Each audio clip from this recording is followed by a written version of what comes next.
Olá, tudo bem? Meu nome é Reginaldo Nascimento e eu inspiro o empreendedorismo aqui no canal Farma. E hoje nós estamos aqui um pouquinho, né, para poder falar sobre precificação de produto, né?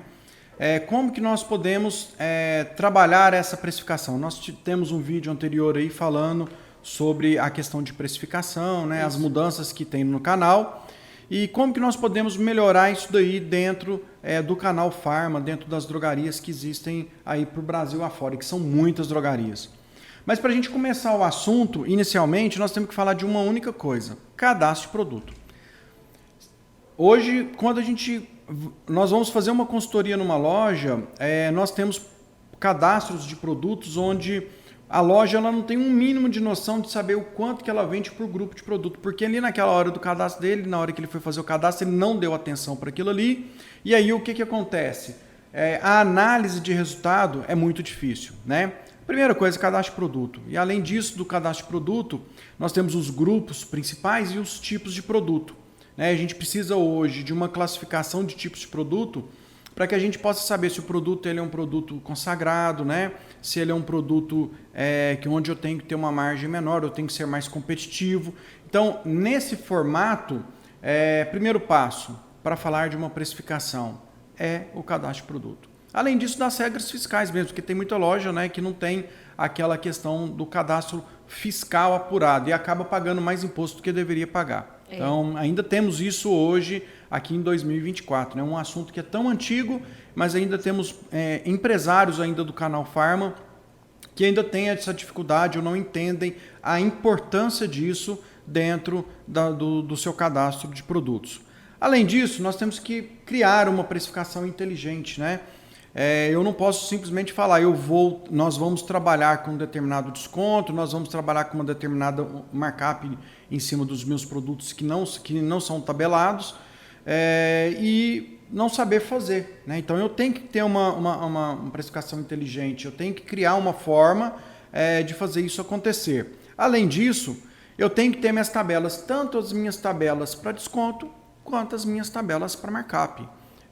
Eu preciso estar com isso apurado dentro antes de iniciar essa minha precificação, porque senão eu vou ficar dando tiro de forma que eu não vou conseguir fazer uma análise desse meu resultado, né? Então, ter a tabela, ter a estratégia montada, ter o cadastro arrumado e apurado é muito importante. Você concorda, né, Nayara? Sim, inclusive essa questão, quando a gente fala de cadastro, né, correto, a gente entra muito na questão também tributária da loja estar pagando mais impostos do que deveria. Na cadeia farmacêutica hoje a gente tem vários tipos de classificação dos produtos que são dentro das listas positivas, negativa e neutra. No outro momento a gente fala disso mais de forma aprofundada, mas bem resumido, alguns produtos a indústria paga PIS, COFINS lá no início, outros o distribuidor contribui, outros a drogaria contribui e outros também, lógico, no final, o consumidor final também ele contribui ali no preço. Então, no mercado onde a gente fala que ele é auditado e tributado também a questão dos preços,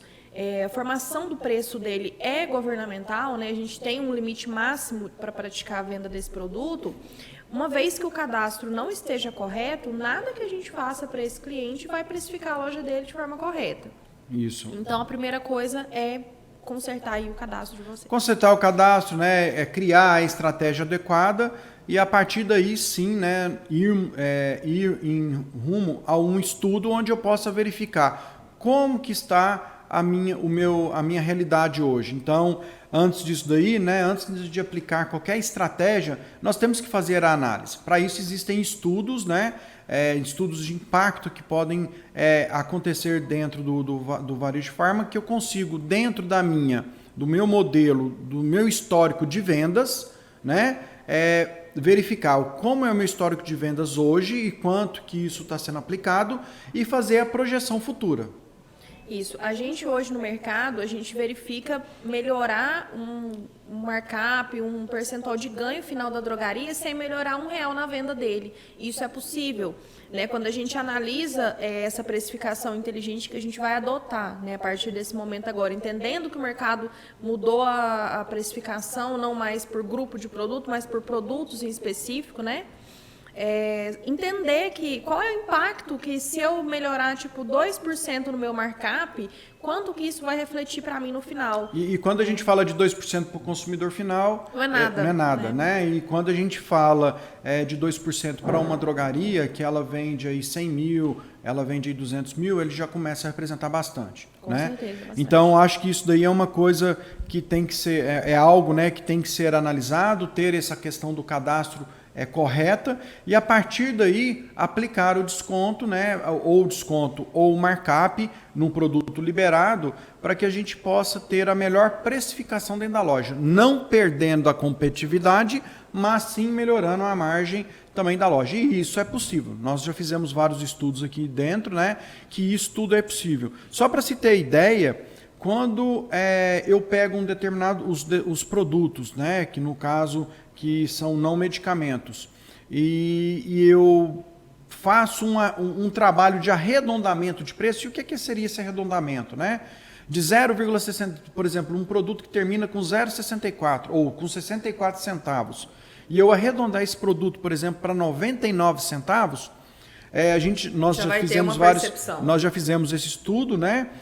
Tem lojas que estão aumentando 2% sobre de markup, simplesmente por trabalhar o arredondamento do preço. Isso, né? Isso é uma realidade que acontece e um fato. E muitas vezes a gente percebe o lojista, né, o dono, o proprietário de drogaria, que ele não está atento a isso.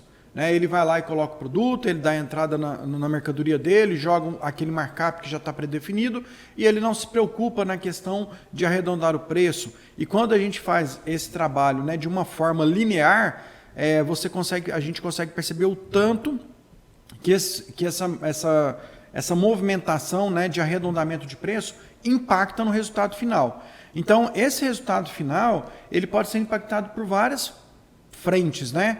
Ter o grupo de produto correto, ter o markup correto, e quando a gente fala do não medicamento, ter o arredondamento de forma correta também. A partir desse momento, a gente já começa a ter essas percepções. Simplesmente arredondar, no exemplo que eu dei, eu tive uma loja que nós fizemos um trabalho, deu 2,5% no não medicamento de markup que aumentou, arredondando 40 centavos, 30 centavos, 20 centavos naquele preço final do produto. Isso é muito importante, você concorda? Sim, e a gente como cliente, por exemplo, a gente vai prestar atenção e gravar os preços dos produtos de ganho, né? Que foi o que a gente comentou, que são produtos, de repente, de uso contínuo, né? O de uso controlado. Agora, por exemplo, o xarope para tosse, que é uma coisa que eu vou usar 1 ou 2 vezes no ano. Né? Se ele não está inserido nesse grupo meu de ganho, eu posso trabalhar um produto, um preço, uma precificação com markup melhor, né? Com essa lucratividade melhor para a unidade. Além disso também, o que acontece? Né? Muita loja, ela coloca o preço dela, aquela tabela de desconto dela, aquela precificação que ela criou, a estratégia que ela criou, e nesse momento ele trabalha ela todos os dias. A todo momento, aquela determinada precificação. E hoje, nós percebemos também no mercado que eu posso mudar isso. Em um determinado momento, eu posso trabalhar com uma precificação, em um determinado momento do dia, uma precificação, em um determinado dia, um tipo de precificação, num final de semana, uma outra precificação, onde eu não preciso ter alterações muito altas, mas a partir do momento que eu trabalho, eu consigo crescer 1, 2, talvez 3% naquele dia. Para o consumidor final é imperceptível, né? E para a loja ele representa bastante. Então, isso daí é muito importante também no dia a dia da loja, que é ter essa estratégia apurada de uma forma mais inteligente no momento de criar essas precificações. Concorda também? Sim, é isso aí. E ainda também dentro da questão de precificação, a gente observar o não medicamento em si, a gente tem médias que devem ser praticadas. Então, hoje o não medicamento ele deve estar na casa de 55%, 60% aí. A gente vê lojas trabalhando na casa de 29%, de 35%, ou seja, 30% aí da sua perfumaria você está vendendo ela abaixo do preço de mercado. Né? Lógico que a gente tem que ter uns produtos agressivos, mas no geral ele tem que girar esse markup. Temos que tomar conta dos produtos 55. Formadores de opinião, né? Mas a gente também tem que ter produtos dentro da loja que vai agregar. Isso daí também vem um estudo do mix, outros assuntos que a gente pode ter aí para frente também. Né? Então, a partir desse momento, nós sabemos que existe e tem como ser feito. né? E nós estamos aí para poder ajudar todo o mercado farma, né? Para poder desenvolver isso dentro do mercado farma, né? Eu espero que a gente tenha contribuído, né, Nayara? Isso aí. Então a gente volta em breve com mais assuntos para vocês. Até mais, um abraço. Tchau, tchau.